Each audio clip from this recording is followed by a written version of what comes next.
Considere a solenidade do Evangelho de Mateus, capítulo 7, quando Jesus, referindo-se àqueles que diziam: Senhor, fizemos milagres, fizemos obras, estávamos dentro do Evangelho, fazendo aquilo que era a tua vontade, porém, em alto engano, porque Jesus disse àqueles que diziam-se ser cristãos: Nunca vos conheci. Me faz pensar nas palavras de Daniel contra o rei, um rei ímpio, Belsassar, dizendo, traduzindo a frase que havia sido escrito sobrenaturalmente numa parede: pesado foste na balança e achado em falta. Essa palavra que você ouvirá agora tem como propósito, de algum modo, nos fazer compreender que verdadeiramente nem só de pão viverá o homem, mas de toda a palavra que procede da boca de Deus. Tem coisas que, se nós não entendermos agora,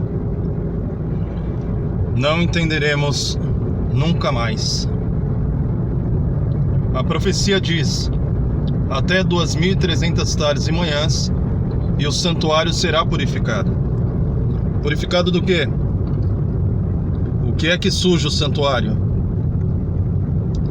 O que é que exige que entre sangue no santuário? O que é que contamina o santuário? O que contamina o santuário é pecado. De maneira que nós precisamos parar de sujar o santuário. Jesus Cristo está ministrando ao nosso favor como uma contingência, porque João diz: estas coisas vos escrevo para que não pequeis. Se todavia, por acaso, eventualmente, raramente, pecares, ainda temos um advogado junto ao Pai. Ainda temos. Mas esse advogado não permanecerá lá para sempre, porque até 2.300 tardes e manhãs o santuário será purificado. O que nós chamamos de fechamento da porta da graça nada mais é do que chegará o tempo que as portas do santuário serão lacradas, serão fechadas. Jesus Cristo interromperá a sua já milenar intercessão. E nesse dia, o justo permaneça na sua justiça, o injusto permaneça na sua injustiça. Aquele que pratica obras de justiça permaneça na santificação, cresça na graça. Em contrapartida, aqueles que insistem em viver em pecado e impiamente, que permaneçam nas suas sujeiras. Esse dia rapidamente se aproxima. É notório que o Espírito de Deus está sendo retirado da terra. E quando diz que o Espírito de Deus está sendo retirado da terra, está sendo retirado dos ímpios, porque os justos, em oposição, cada vez mais terão profusões do Espírito, mediante as gotas da chuva, e quando ocorrer o derramamento do Espírito Santo. Então a mensagem agora, no caminho aqui, está até mexendo o celular. A minha mensagem para você é justamente essa. Não há mais tempo para brincarmos de evangelho. Ou assumimos a palavra profética como uma realidade para nós, ou seremos surpreendidos. Porque o que tiver que acontecer, acontecerá depressa. Os últimos eventos serão rápidos. Todos os sinais apontam para a brevidade da conclusão de todas as coisas. E antes que Jesus venha nas nuvens dos céus,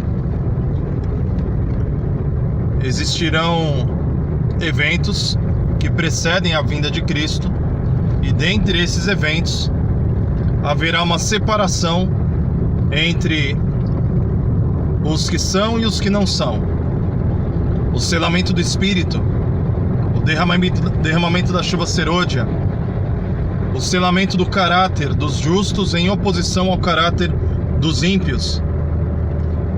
Nós estamos vivendo tempos solenes.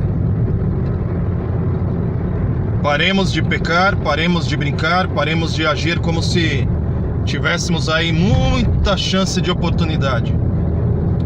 Muita chance de oportunidade.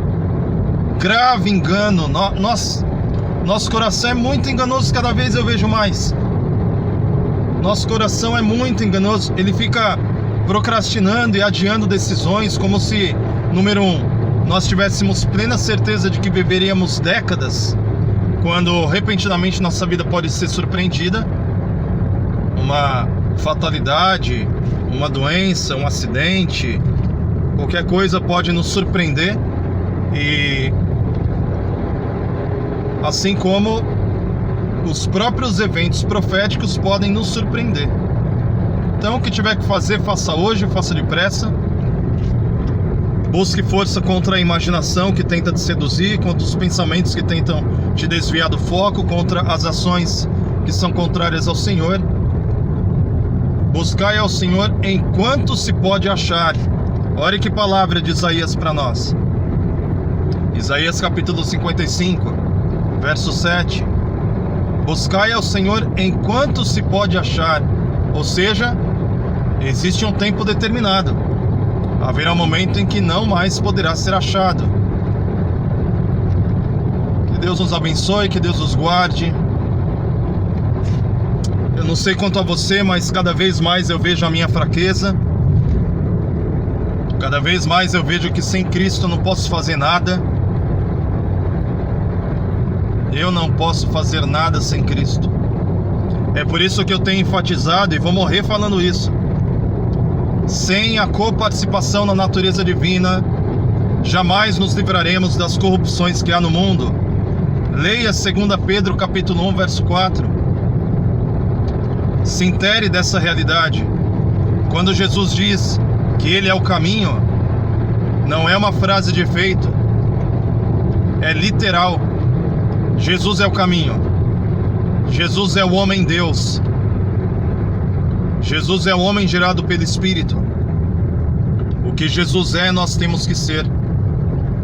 Porque Jesus é a nossa única chance, ou seja, ser como Ele é. Humano, com participação na divindade, porque é o poder divino que afasta o pecado que habita em mim, isto é, um caráter pecaminoso. É a divindade habitando em mim que me afasta de praticar os pecados que me assediam, as tentações que estão ao meu redor. É a coparticipação na natureza divina que age como uma divina semente, afastando aquilo que desagrada ao Senhor, a carne que guerreia contra o Espírito. É esse o processo que nos torna semelhantes a Cristo. E como diz João, capítulo 1, verso 12, para que sejamos feitos filhos de Deus. Louvado seja o nome do Senhor. Que Deus te abençoe e Deus te guarde. Temos pouco tempo. Fica na paz.